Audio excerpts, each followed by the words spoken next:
Bharat news એક નજર કરીએ આજના મહત્વના સમાચારથી। કાંકરેજ તાલુકાના મુખ્ય મથક સિહોરી ખાતે આવેલ શ્રી રામ મંદિર પરિસરથી શોભાયાત્રા નીકળી હજારો ભક્તો શોભાયાત્રામાં જોડાયા। પ્રાપ્ત વિગત અનુસાર અવધ નગરીમાં શ્રી રામચંદ્ર ભગવાનની પ્રાણ પ્રતિષ્ઠા થઈ રહી છે, ત્યારે હવે સમગ્ર સિહોરી શહેર ભગવા રંગે રંગાઈ ગયું। સિહોરી ગામના આરઆરએસના સ્વયંસેવકો, બજરંગ દળ, કાર સેવકો સહિત સિહોરી સરપંચ, વેપારીઓ, આગેવાનો ભગવાન શ્રી રામની વિશેષ શોભાયાત્રામાં જોડાયા, જેમાં સૌથી અગત્યની બાબત વિશે વાત કરીએ તો મહિલાઓ સહિત બાળકો અને યુવાનો સહિત વડીલો દ્વારા જય શ્રી રામના નારા સાથે સમગ્ર વાતાવરણ એકદમ ભક્તિમય બન્યું હતું, જેમાં શ્રી રામ, સીતાજી અને લક્ષ્મણ સહિત હનુમાનજી મહારાજની વેશભૂષા ધારણ કરી બાળકોએ આકર્ષણનું કેન્દ્ર બન્યા।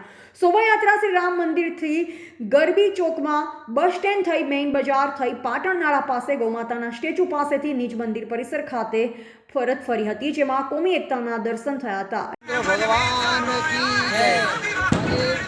રામજી મંદિરેથી ભવ્ય શોભાયાત્રા નીકળવાની છે। રામજી મંદિરથી સિહોરી હાઈવે 4 રસ્તા પાટણ કોરીમોરી પરિભ્રમણ કરી અને પાછા જૂના બસ સ્ટેન્ડમાં સભા પણ થાય અને જય શ્રી રામચંદ્ર ભગવાન કી જય। રિપોર્ટર કરસનસિંહ સોલંકી, સંબંધ ભારત ન્યૂઝ, કાંકરેજ।